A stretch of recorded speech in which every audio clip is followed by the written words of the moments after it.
کیا کالا علم کر کے کوئی کسی کو مار سکتا ہے؟ کیا ایسا ممکن ہے؟ آیا کالے علم سے بچنے کے لیے کیا کرنا چاہیے کہ اس پر اثر نہ ہو، اثر زائل ہو جائے، اور یہ بھی پتہ ہو کہ کالا علم کرنے والا اس کا رشتہ دار ہو؟ نوٹ: اگر آپ سے اس کا حل پوچھنا ہو اور اس کا توڑ کرنا ہو تو کب اور کیسے آپ سے ملا جائے؟ گزارش یہ ہے جی کہ جادو کو کالا علم کہتے ہیں نا، کہ ایک علم کا معنی تو روشنی ہے، جادو اور روشنی یہ کبھی ہو نہیں سکتا۔ جادو کو یہ بولا کریں کالا جادو، کالا جادو۔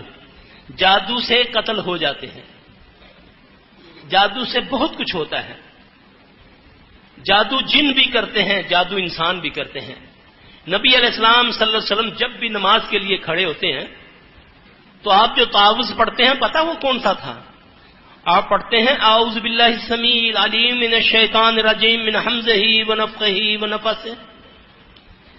اے اللہ تو سمیع و علیم ہے، میں تیری پناہ میں آیا اس رجیم سے، اس کے جادو سے، اس کی پھونکوں سے اور اس کے وسوسوں سے۔ اس کا مطلب یہ جادو کرتا ہے۔ اب اس سے بچا کیسے جائے؟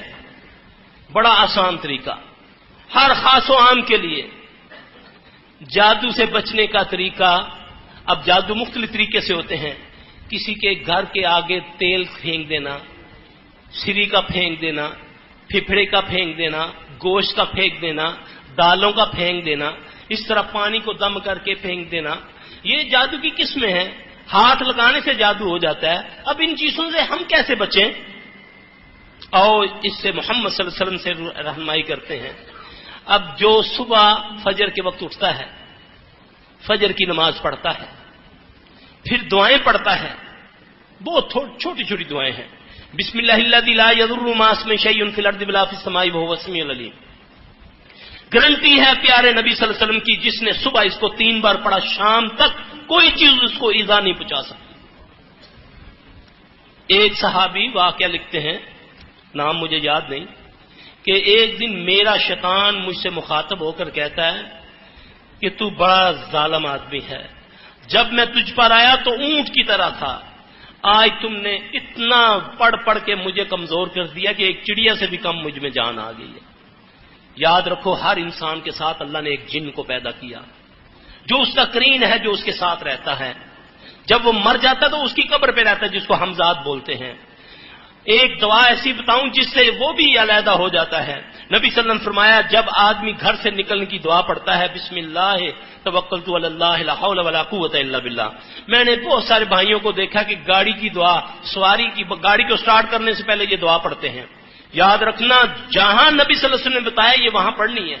اور کچھ لوگ اپنے گھر کے لیے پڑھتے ہیں، داخل ہونے کی دعا اور نکلنے کی دعا۔ کسی گھر میں، کسی مقام میں داخل ہونے کی دعا بھی ہے، یہی دعا ہے۔ کسی بھی مقام سے نکلنے کی یہی دعا ہے، بسم اللہ توکلت علی اللہ لا حول ولا قوت الا باللہ۔ اس کے بارے میں رسول اللہ صلی اللہ علیہ وسلم نے فرمایا کہ جب آدمی یہ دعا پڑھتا ہے تو جو اس کے ساتھ شیطان ہے وہ بھی اس سے علیحدہ ہو جاتا ہے۔ جو اس کے انتظار میں گھر سے باہر کھڑا ہے کہ آج یہ نکلے گا، میں اس سے یہ گناہ کرواؤں گا، وہ اس سے پوچھتا ہے تو کیوں کھڑا ہے؟ وہ کہتا ہے میں اس کے انتظار میں کھڑا ہوں۔ صحیح حدیث ہے، پڑھ کے دیکھ لینا۔ وہ کہتا ہے کہ میں اس کا شیطان ہوں جو اس سے علیحدہ ہو کر تیرے پاس آیا ہوں۔ کچھ کلمے اس نے ایسے کہے ہیں کہ میں نے آسمان سے آواز کو سنا ہے، کہ آسمان سے آواز آئی ہے کہ اے بندے تو میری ایمان میں آ گیا۔ ہم کہتے ہیں نانی جی کا تعویذ ہے، یہ ہمیں کچھ نہیں ہونے دیتا، یہ صدیوں سے ہمارے پاس ہے۔ یہ دعا ہے، جاؤ یاد کرو، اپنی اولادوں کو کرواؤ، پڑھ کے نکلو، انشاءاللہ کبھی جادو ایکسیڈنٹ، کبھی ناگہانی آفات سے انشاءاللہ بچو گے۔ یہ دعا یاد کرو، اپنے بچوں کو یاد کراؤ۔ کون سی چیز ہے جو میرے پیارے نبی چھوڑ کر نہیں گئے؟ لیکن کرے کیا؟ کون کرے؟ مولوی صاحب تسی کچھ کر دیو۔ وہ بدبخت اٹھایا، قرآن کی ایک آیت لکھی، پورا قرآن بیکار کر دیا، یہ تیرے گھر میں برکت آ جائے گی۔ وہ 30 سپارے، 114 صورتیں بیکار، وہ جو قل هو اللہ کاٹ واٹ کے اس نے لکھ دی، اس میں برکت آ گئی۔ یہ دعائیں ہیں، ان سے یہ پڑھ کے نکلو گھر سے، انشاءاللہ اگر سری بھی آ گیا اوپر سے گزرو گے۔ اب تو کوشش یہ کرنی چاہیے کہ ایسی چیز اگر گھر میں راستے میں ملے، کوشش کرو کہ اس کے اوپر سے نہ ٹاپا جائے۔ کچھ لوگ بدبخت ایسے ہوتے ہیں، جو خبیث مالج بھی ایسے ہوتے ہیں، جو کہ اس کا اتار دوسرے پر ڈالنے کے لیے ایسے معاملات بتاتے ہیں۔ یہ سری آپ اس کو اپنے بچے پر بار کے اس کو فلاں چوراہے میں رکھ دیں۔ اب وہ اس میں رکھا، جو بھی پہلا اس سے گزرا وہ بیچارہ پھنس گیا، وہ بیماری اس کو چلی جاتی ہے۔ یہ بھی اتار ہوتا ہے۔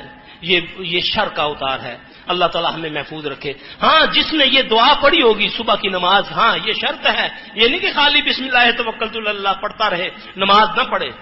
صبح فجر کی نماز پڑھے، اس کے بعد یہ دعائیں پڑھے تو انشاءاللہ وہ جادو سے ہر چیز سے محفوظ رہے گا انشاءاللہ تعالیٰ.